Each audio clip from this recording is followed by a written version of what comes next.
Jimmy Brunisma suffered hearing loss while in Iraq using 3M's Defective earplugs. He now suffers from hearing loss in both ears. As of August 15, 2019, 3M Company faced over 2,000 lawsuits for their dual-ended combat arms earplugs. 3M has already agreed to pay $9.1 million to the U.S. government to resolve allegations that it knowingly sold the dual-ended combat arm earplugs to the United States military without disclosing defects that hampered the effectiveness of the hearing protection device. Combat noise is a hazard for soldiers in training or fighting on the front lines on the ground, at sea, and in the air. To protect their hearing between 2003 and 2015, the United States government issued dual-ended combat arms earplugs made by 3M. But hundreds of soldiers say the earplugs didn't work, and now they're paying the price. Soldiers and veterans accuse 3M of knowingly committing fraud against the United States military, failing to warn the military and soldiers of the earplugs' defects, and falsifying earplug test results. And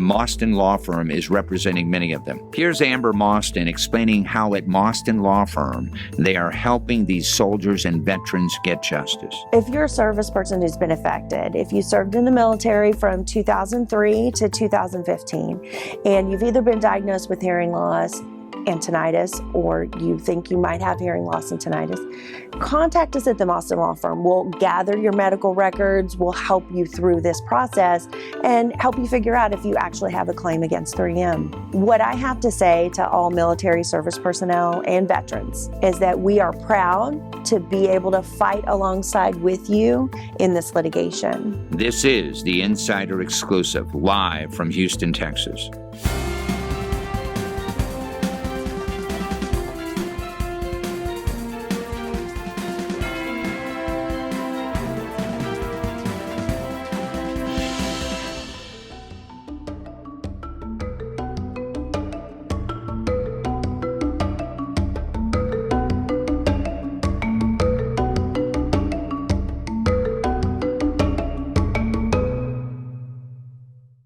It is my great pleasure to introduce Amber Mostyn and Mike Burns to the show. Welcome to the show, guys. Thank you. Thank you for having us. Tell our audience a little bit about your law firm. What type of law do you practice?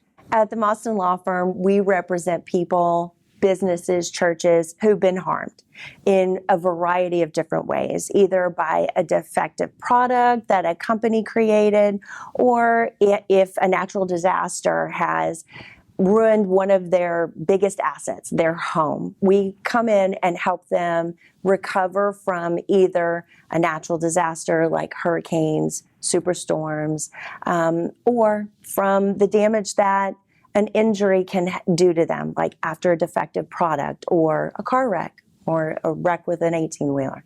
We're here today talking about a particular case, which is a case against 3M, right? That's correct. And would you tell our audience the facts of this case and how this whole thing happened? In what's called a KETAM case, a whistleblower case, where an individual came to the Army and told them, hey, there's a defective product that the Army has been buying from 3M, and that was these 3M combat arm earplugs. Well, let me ask you this question. A lot of servicemen who were using these earplugs were complaining about they weren't working, they weren't protecting them, right? So when you talk about a whistleblower, did that person work at 3M? How did they find out this information? That person worked for one of the companies that 3M purchased. That was Aearo. That's correct. And that person knew that 3M had changed some documents, some testing evaluation on the earplugs. And they also knew that there were complaints that the earplugs didn't fit properly. They were too short, and that would cause them to back out and not provide the protection to the warfighter. Yeah, these earplugs are rather interesting. As I told you earlier, I was in the service before earplugs were ever issued, and I saw that they're rather unique. One end that blocks out basically all the sound, and then another end where you can still have a conversation with your fellow military person next to you, correct? Right. both ends weren't working, or what was the deal there? Well, what would happen is they have the green end and the yellow end, the olive end and the yellow end. So the yellow end is in your ear when you want to have what they call situational awareness, so that you could hear what's going on around you. The green end goes in when you want to block out all the sound. And what would happen is when you put the yellow end in the ear, it would back out, because it was supposed to be this one size fits all, one size fits most. But the ear canal, everybody's is unique. So it's like small, medium, large, extra large. But the design of the product was to fit everybody, right, which it cannot do. Now, a whistleblower came forward, and 3M, which purchased Aearo, settled with the U.S. government, correct? Right. And they settled for, what was it, $9.1 million? $9.1 million. Yeah, now, without admitting any fault or anything, is that correct? That's the way these things are normally done, correct? That's right. How has that impacted your litigation in this case? Well, it made the warfighter aware of the problem. And so what that's done is that's brought hundreds of thousands of potential clients to the foreground, so that they may actually have a claim against 3M, because they knew this product was defective that they sold to the Army, and it allows individuals to be represented by lawyers all over the country, especially the Mauston Law Firm, to help us and obtain justice for that. And particularly after the settlement, the documents were made publicly available. So now we know, we can see what happened and what the companies did to cover up the defective product. How does it figure in when a corporation like 3M pays money, but they don't admit any fault or liability? How does that term figure in your lawsuits? Well, it allows us to, like Amber said, collect the data, collect the documents, so that we can build our case against 3M, that they knew what they were doing.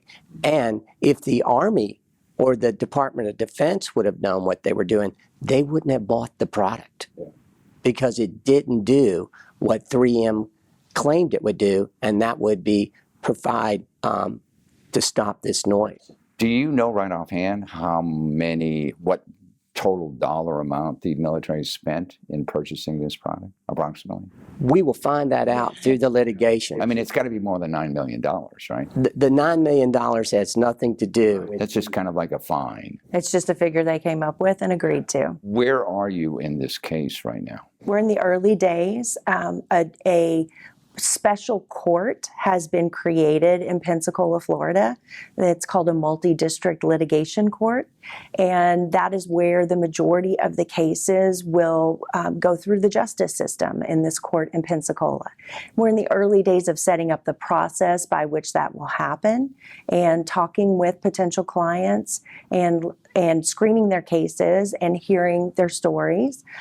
Mike actually is co-liaison counsel in that multi-district litigation court in Pensacola, which is a really important position, and I'm very proud to have him doing that. So what years, if I'm a serviceman and I'm watching the show right now, what years should I be concerned that I was using? When were they used? 2003 to 2015. And they were primarily issued to military personnel who served in combat areas, correct? Correct, but they were also issued to anybody who went to any training. So what are we talking about in the scope of things, the number of people that possibly could be affected? Maybe well over 1 million. Wow.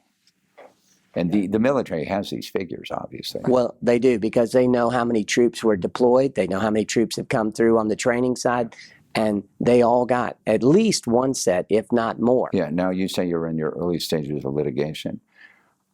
It seems to me that it would be easier to get some kind of usage or the number of earplugs that were purchased from the military, the Department of Defense, rather than 3M. Is that correct? It would seem so. They participate. You have to make requests. They respond to your requests. And of course, 3M may slowball it a little bit. They'll make requests acting like, well, we don't know exactly either. So we have to ask the Department of Defense. There's records someplace. It's also a matter of getting different sets of records together. So you may have records of people who used the 3M earplugs, and then you need to also look at records of people who have hearing loss or tinnitus. Right. So let's talk about the consequences of these defective earplugs. How has it affected some of these active duty military people and veterans? Well, you're going to have people on both sides of the equation. You're going to have people that have suffered hearing loss.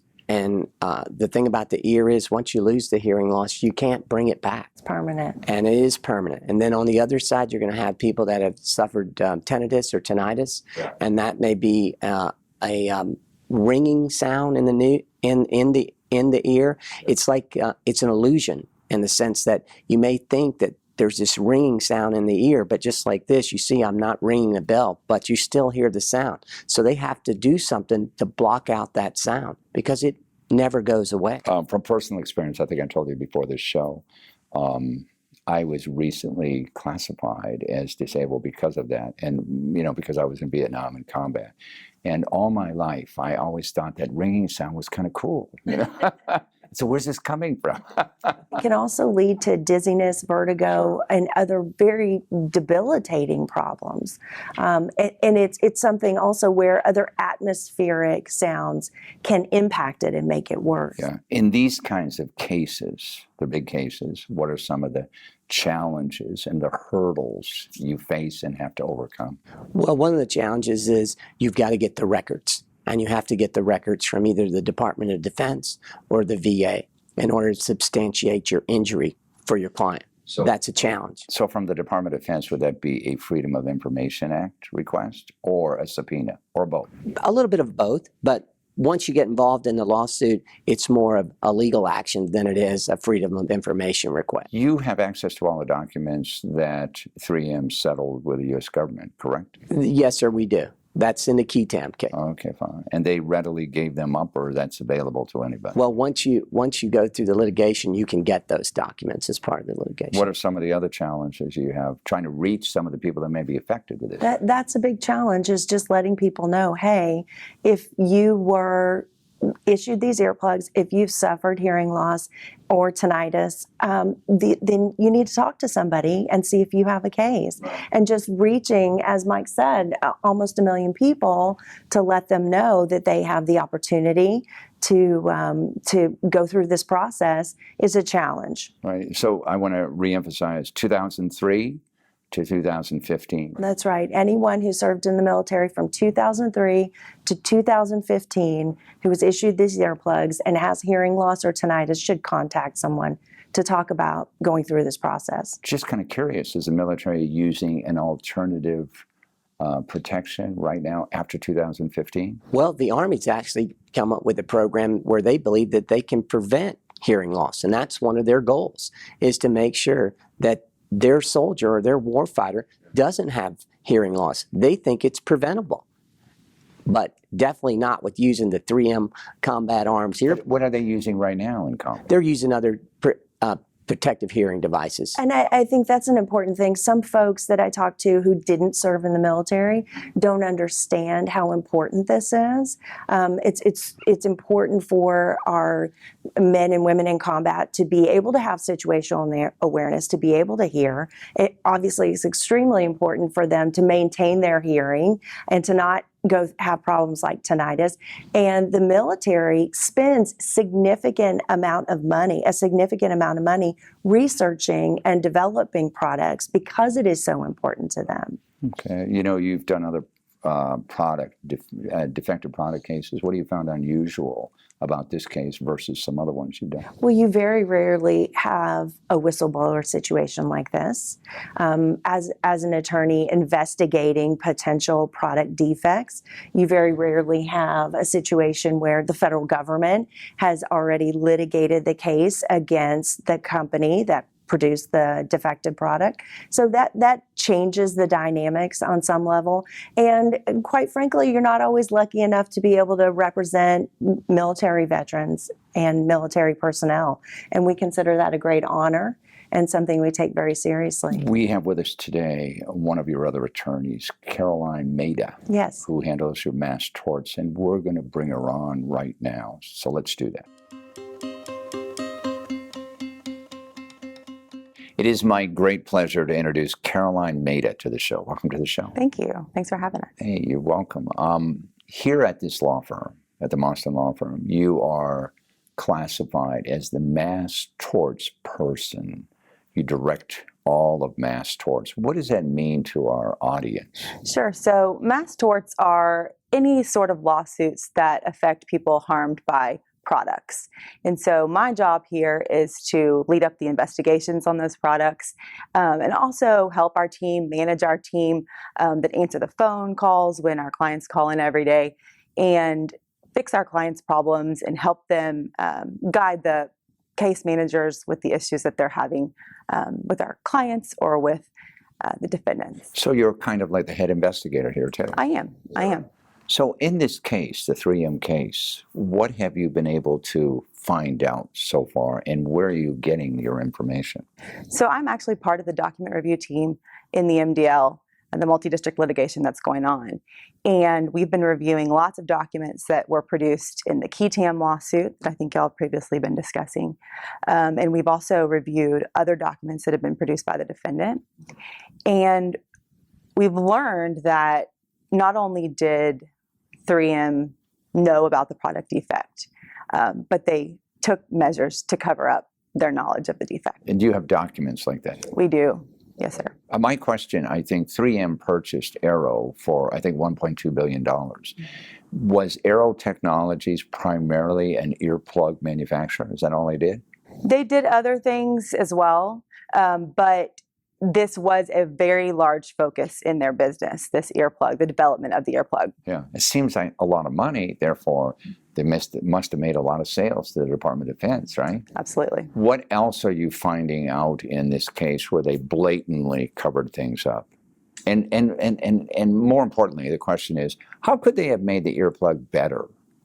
Do you know? So prior to the contract with the U.S. military and selling these earplugs to our service members, Aearo and 3M knew that the stem was too short, which prevented the service member from inserting the earplug deep enough into their ear to seal off the appropriate amount of noise. And you have received, or you're going to get, those test results, correct? Yes, we do have the test results. So they knew they were selling a defective product. They did.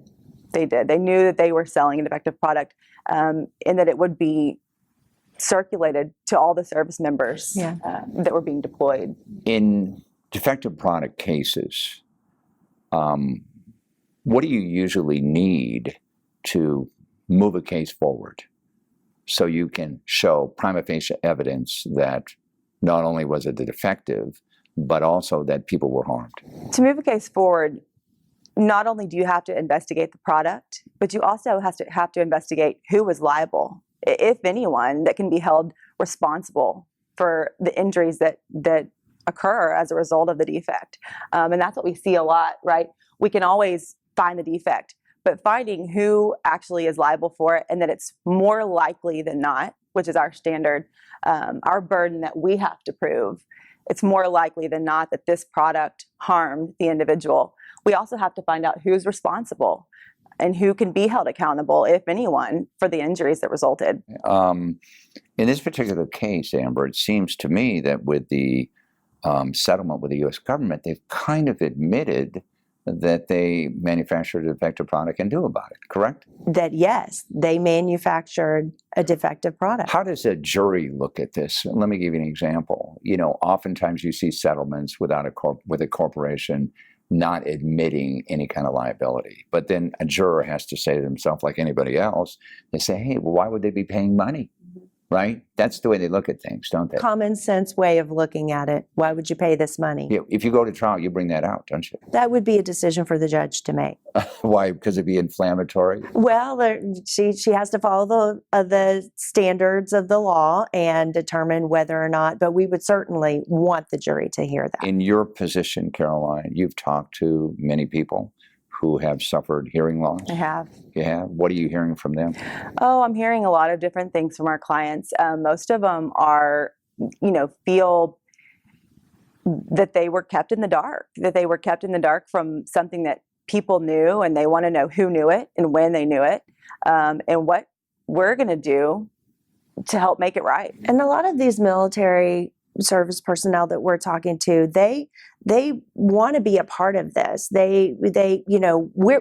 We think of ourselves as fighting alongside with them because they are upset about what happened. They want to know. They're very engaged with their with this process. Right. How many people in the class? So, I mean, in the MDL right now? Ooh, I don't know. It changes every day. Thousands. Yes. Oh, yes. Tens of thousands. Okay. Well, that's why we're getting this message out. Anything else you want to add about what servicemen or veterans should do if they think they have suffered a hearing loss? If service members feel like they've suffered a hearing loss, they need to contact us or some other attorney so that they can get screened and tell us what happened when they used the earplugs, when they feel like they had a hearing loss, or when they were diagnosed with hearing loss or tinnitus, so that we can help them through the process. And even if they haven't been diagnosed, there are pieces of information, pieces of data that we can pull from their military records, their baseline hearing tests compared to their hearing tests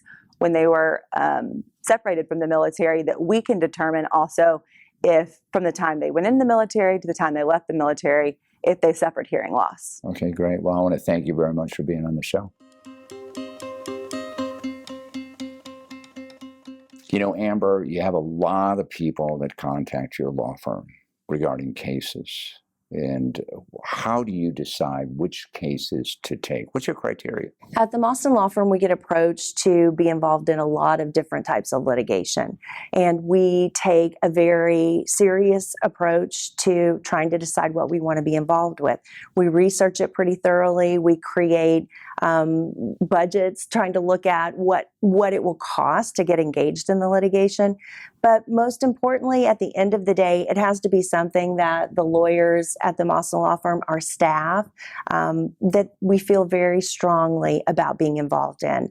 Because litigation, particularly like this and against big companies, takes a lot of time. It takes a lot of energy, and your heart has to be in it. So you really want to pick something that everybody's going to get behind and really just go beyond everyone's expectations. I want to thank you both for being on the show, and this message is going to get out there. Thank you. Thanks for joining us. You can get more information about our guest and the issues at insiderexclusive.com.